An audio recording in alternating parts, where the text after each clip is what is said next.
ಹೇಮಾವತಿ ನದಿಗೆ ಈಜಲು ಇಳಿದಿದ್ದ ಮೂವರು ಯುವಕರು ಮೃತಪಟ್ಟಿರುವ ಘಟನೆ ಹಾಸನದಲ್ಲಿ ನಡೆದಿದೆ.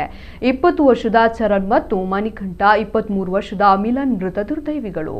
6 ಯುವಕರು ಹಾಗೂ 4 ಯುವತಿಯರು ಒಟ್ಟಾಗಿ 5 ಸ್ಕೂಟಿಯಲ್ಲಿ ಬೆಂಗಳೂರಿನಿಂದ ಧರ್ಮಸ್ಥಳಕ್ಕೆ ತೆರಳಿ ವಾಪಸ್ಸಾಗುತ್ತಿದ್ದರು.